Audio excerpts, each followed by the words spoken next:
Week 14 of the fantasy baseball season, and here's a few pitchers I look to buy and trade for this week. The first pitcher, Kevin Gausman of the Toronto Blue Jays. It's been a tough year for Kevin Gausman. After the last few years, he's been one of the better pitchers in the league. So on the season, 91 innings, 6-7 record, 91 Ks, a 4.75 ERA, 1.34 whip, and 7 quality starts. But over the last couple weeks, he's been batting practice, 16 innings, 1-2 record, 16 Ks, a 7.88 ERA, 1.69 whip, and a quality start. So Kevin Gausman, at times he's looked like the old Gausman, and at times he's been batting practice, like I mentioned this season. And this Blue Jay team as a whole haven't played up, obviously, the potential this season, where they've been a good team over the last few seasons. I know they're in a tough division in the AL East. I know Gausman, he got off to a slow start this season, dealing with a shoulder injury, and that still could be a lingering effect here where he's not 100%. June 19th versus Boston, 5 2/3 got the loss, 6 hits, 4 runs, 3 walks, 4 Ks. June 25th at Boston, 6 innings, got the win, 5 hits, 3 runs, a walk, 5 Ks, a quality start.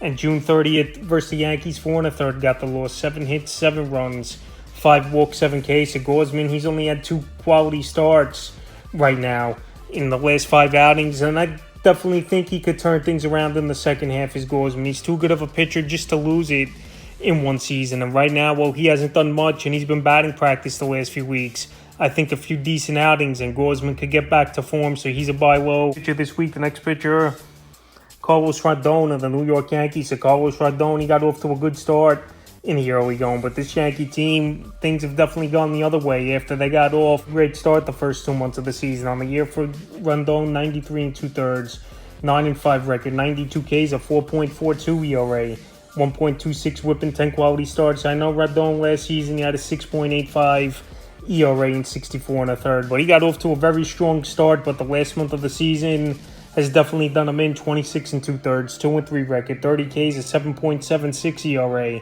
1.58 whip, and 2 quality starts. And over the last 2 weeks, he's been hit like a pinata, 8 2/3, 0-2 record, 11 Ks, a 15.58 ERA, and a 2.77 whip. So this Yankee team, they just lost it over the last couple weeks. I know Giancarlo Stanton hurt, Anthony Rizzo, 2 big bats in the lineup have been out, even though we know Anthony Rizzo hasn't been that great this season. But that still doesn't have to do with these pitchers going out there and getting hit pretty hard. June 15th at Boston, 5 innings, got the loss, 7 hits, 5 runs, 3 walks, 7 Ks. June 21st versus the Braves, 3 2/3 got the loss, got lit up in that one, 11 hits, 7 runs, 2 walks, 3 Ks.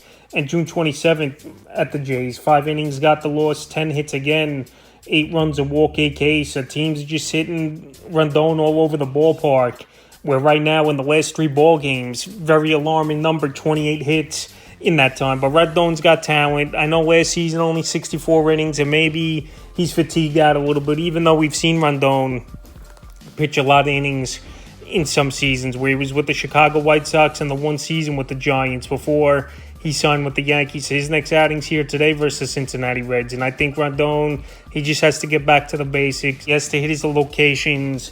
And like I said, he got off to a great start early in the season, so there's no reason why I think he can't get his second wind and pitch well. And after coming off of 3 bad outings, you don't got to give up much at all, I believe, to get him in the deal. Next pitcher, Luis Gil, staying with the New York Yankees. So Gil, I said sell him high a few weeks ago. I thought he was pitching over his head, but right now he's been batting practice as well. This whole rotation, it seems like, after they've been on a tear the first 2 months of the year, everyone's been struggling of late for this Yankee team. So on the season for Gil, 89 2/3, 9-4 record, 102 strikeouts, 3.35 ERA, a 1.5 whip, and 7 quality starts in the season. So right now he's struggled over the last couple weeks here, and over the last month of the season even Gil's definitely struggled. So the last month of the season, 26 1/3, 2-3 record, 23 Ks, a 6.95 ERA, and a 1.71 whip, and a quality start. So right now, Luis Gil,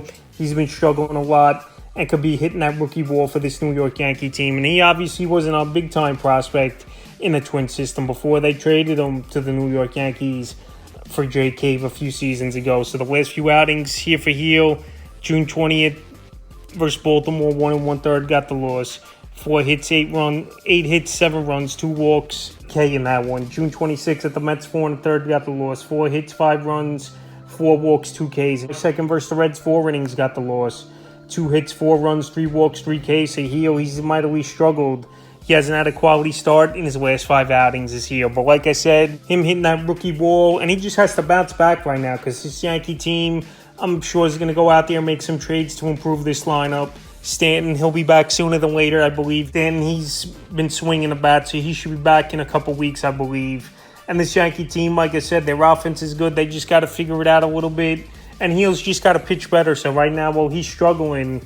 And I don't think you got to give up much for him, even though he definitely was pitching over his head in the early going. He's a buy low pitcher this week. The next pitcher, Jordan Hicks of the San Francisco Giants. Jordan Hicks back as a starter this season, where he was a hard-throwing reliever for many years with the St. Louis Cardinals, even though they did give him a shot at times in the rotation. On the season for Hicks, 85 2/3, 4-4 record, 76 Ks, 3.36 ERA, 1.28 WHIP, and 3 quality starts. On the surface, overall, his numbers are good, but the last month of the season, he's hit a wall as well. 22 1/3, 0-2 record, 24 Ks, a 5.24 ERA, 1.79 WHIP, and no quality starts in that time. So right now, he's already passed his innings limit from last season by 20 innings. Here's Jordan Hicks, and you definitely could get him on a cheap deal. I know he's got a tough matchup here today at the Atlanta Braves, one of the better offenses in the league, even with a Ronald Acuna out for the season. So Hicks, the last few outings haven't been good, and this is why I think you could get him on a discount, and he still has upside. June 17th at the Cubs, 5 innings, no decision,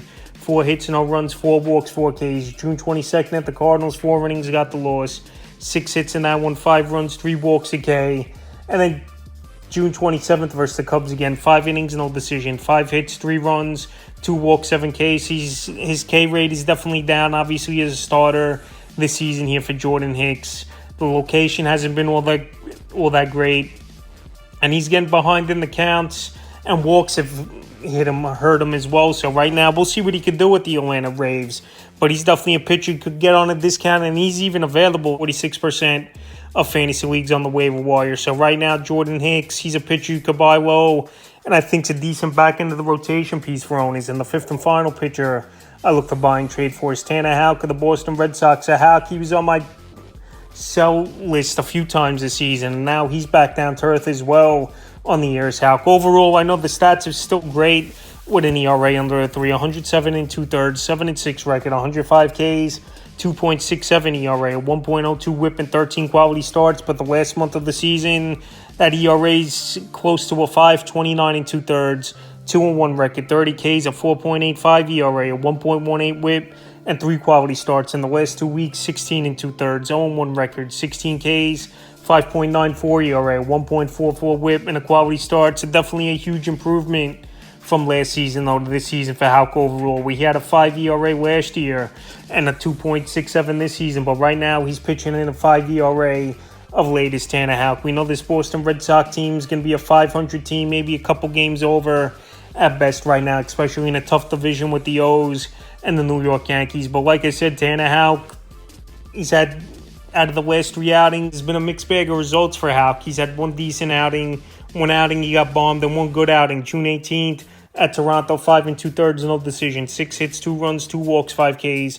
June 24th versus the Jays again, 6 2/3 in that one, 5 hits, 2 runs, a walk, 7 Ks. And June 29th versus the Padres, 4 1/3, got the loss, 9 hits, 7 runs, a walk, 4 Ks. He's had 2 quality starts out in the last 4 outings. And like I said, now the inconsistencies up and down are starting for him. And he's got a tough matchup July 5th at the Yankees. I know the Yankees aren't in the baseball like they were early in the season with injuries, obviously, to Giancarlo Stanton and Anthony Rizzo. But still, when you got Aaron Judge and Juan Soto, it's going to be tough to pitch to an offense like that. So right now, while Hack struggled over the last few weeks, and this is how fantasy baseball goes, some of these guys get off to a great start, and then you sell them off, or they fizzle out, and then you just got to keep them. Or some guys, they start off slow, and you buy them at a discount and get them on your roster. So right now, while Houck's been struggling over the last month of the season, he's a buy low candidate this week because I still think he's solid. I'm not saying he's going to finish the year with that ERA under 3 like it is right now, but definitely someone